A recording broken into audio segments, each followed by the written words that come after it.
So real quick before we go on though. So when I started in therapy, I had a hard time with words like spirit and, universe and God and stuff like that. So let me redefine spirit if I can. Sure. So spirit can be defined as anything that basically says in a good place. So there's a part of us, everybody has good moods and bad moods. Everyone feels confident sometimes and not confident the other times. So when we feel at our best, you and I are calling that spirit. Okay? You could say that that's spirit referred. Spirit referred. Because remember, reality is a reference point. Okay. We're in a reference point with each other. Oh, I see. So there's a tinge of spirit to it. Everything is perspective based. All of life is a perspective being experienced. And different ones. There's levels of perspective. There's my immediate sensory experience. If you decide to take up a pen and shove it in my hand right now, that's a sensory based, pain referred experience where what's through the nerves, and it's sending a signal to my brain, you're in danger, something's happening. As soon as I remove my hand, now I have another reference point. Why did you do that? Right.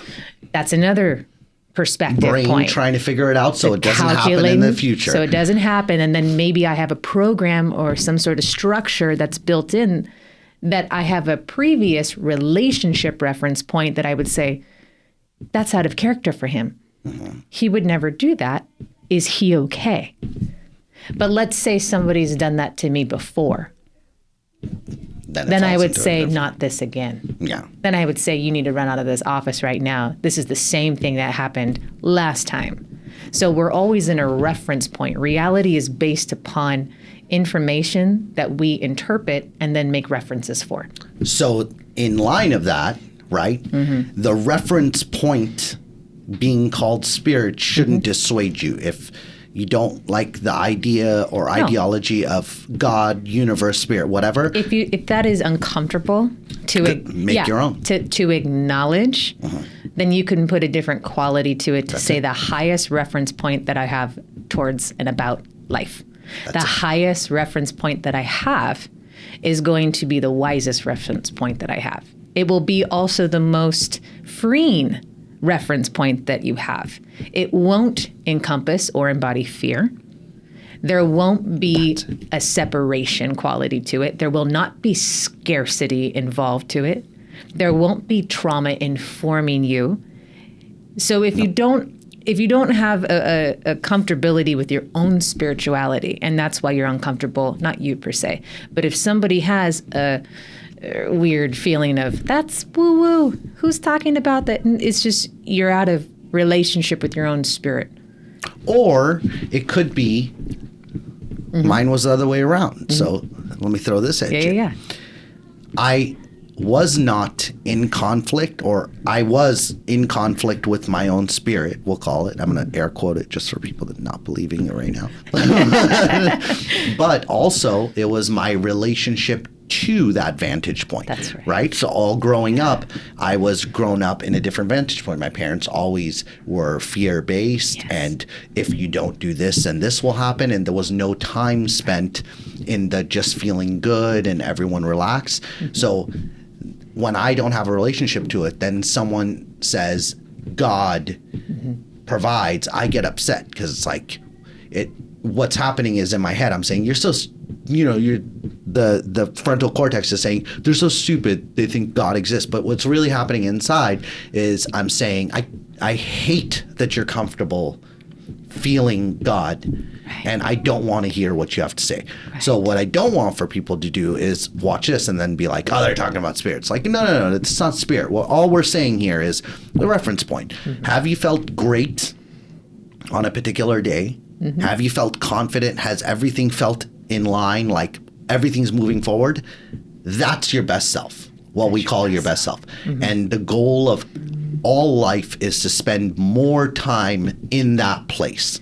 Yes. You can call it whatever you want. Yes. You can say I was feeling good. You can say I was feeling strong. I was feeling my best self. I was feeling God. I was feeling spirit. Whatever it is, it doesn't matter. It's all the same thing, and it doesn't make one better than the other to call it whatever you want. So that's, I think, the keyest part of that is like, don't watch something like this or something else, and as soon as they start talking about spirit, be like, dismissed. It's like, nope, you're missing good information.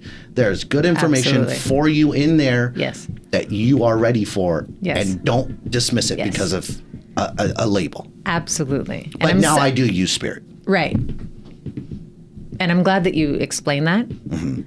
And it's also important to understand that if you are speaking about something that has a quality of truth, we're not going to say truth, capital T, your truth, my truth, subjective reality. It's good for you. It's good, not good for me. That's not the truth. We're talking about things that are not arguably factual about laws of creation, right? How we are constructed as beings. Even if you don't have that information or that experience or that knowledge or that understanding yet, there is something that already recognizes it. Has to be. So if I continue to speak truth with a capital T to you, even if you're uncomfortable with that, something inside of you says yes to it. Yes. Because it comes from highest truth. There's no arguing with highest truth. You can't negotiate with it. It just stands there. There's no convincing. Yeah, but it has a resonance, though. That's the thing, is that all truth has a resonance. It has a vibration that is untouchable, and you can't waver with it. So even if you put a half truth next to it, it doesn't match. It will always stand by itself. What makes you uncomfortable with it is the programs inside that don't yet have a match or an internal reference point for it. You say, I was really uncomfortable because you gave your belief over to God, to spirit, to whatever it is.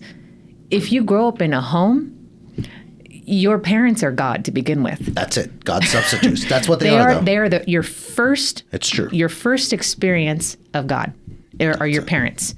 And if that experience is less than ideal, then your experience of God moving into the world is less than ideal. And you can look, and that's really what happens. So I didn't believe this when I was told by my therapist. Right. I didn't believe it at all. And then later I came to develop that, damn it, she's right. So that's exactly what's happening. Yeah. And I have to deal with this. But here's the issue. Mm-hmm. In today's popular culture, keywords like truths and spirit and things, they've been overused, though. Yes. And and that's okay. Mm-hmm. There's a lot of us, and we all have to figure something out, and things are going to get overused. Like, this is just what it is. It's not like 1,000 of us anymore. There's 8 billion of us. Thankfully. Yeah. So, and and this is why, as we evolve further and further, this becomes more and more complicated, because it's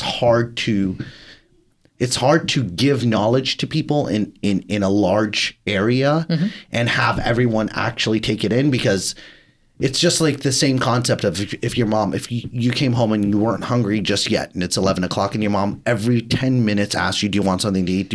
At some point you'd get hungry and be like, no, I don't want anything to eat. You know what I mean? Yes. That's what happens. So, that was a problem that I had in this entire process.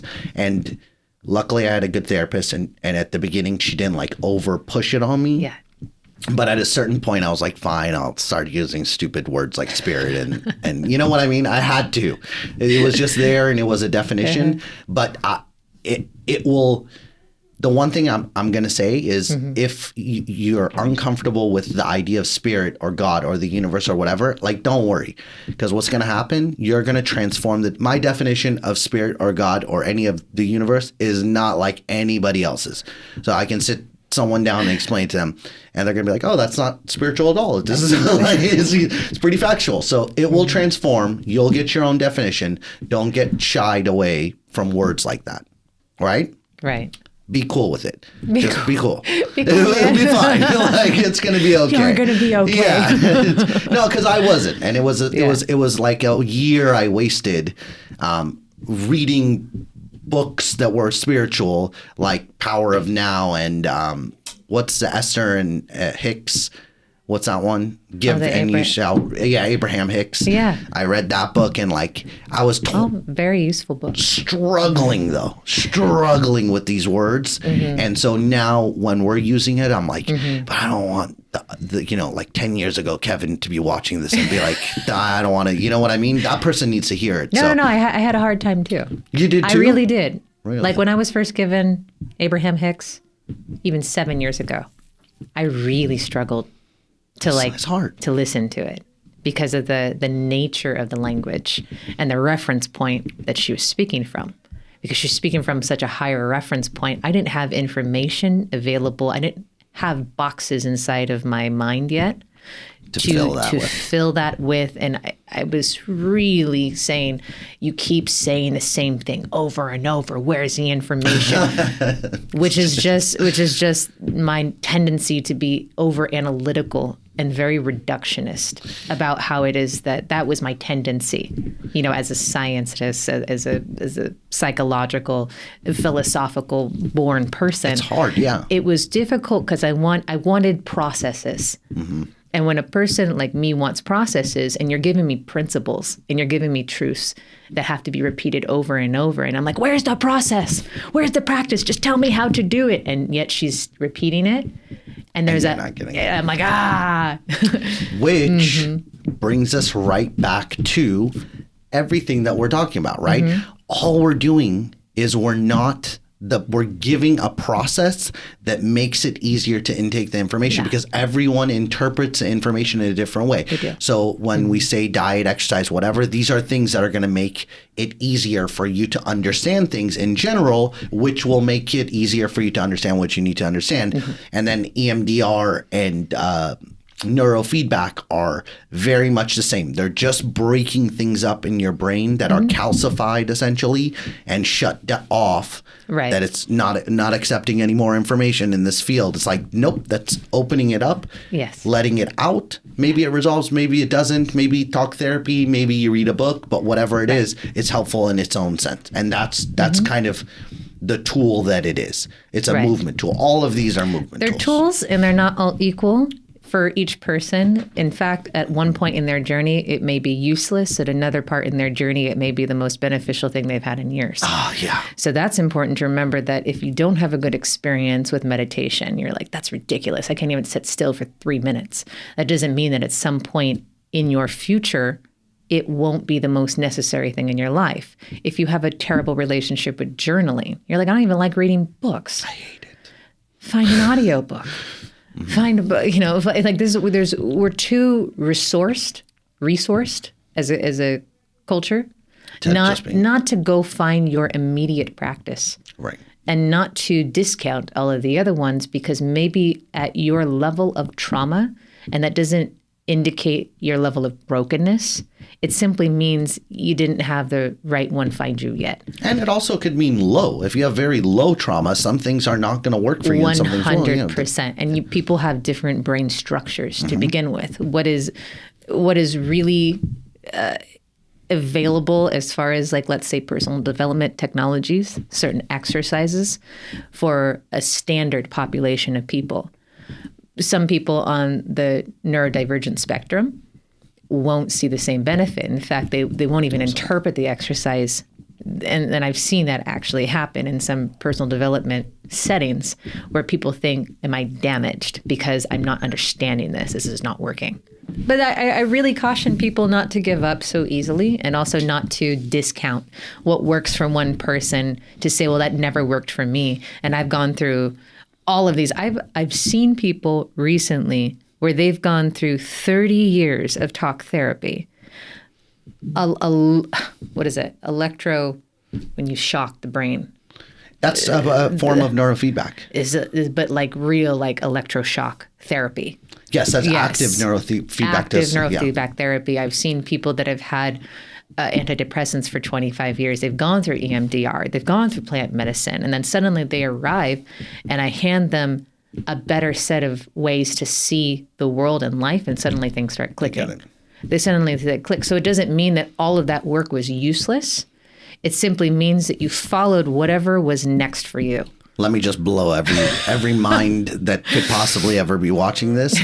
That moment was all dependent on all of the work that came before it, Yes. or that moment could not have happened. I had my realization of that. Exactly. The first time we did plant medicine together, Yes. I remember I told you I even had a visual that encompassed that ideology in and of itself, which was crazy. It was crazy, right? Because Yeah. I was having a hard time with the meaning. Like I said, I always had a hard time with spirituality. So I don't like to look into like, why did all these things happen and whatever. It's like, I don't want to do that. But I was Some point forced you to. have to. Yeah, and then it works. So it's like,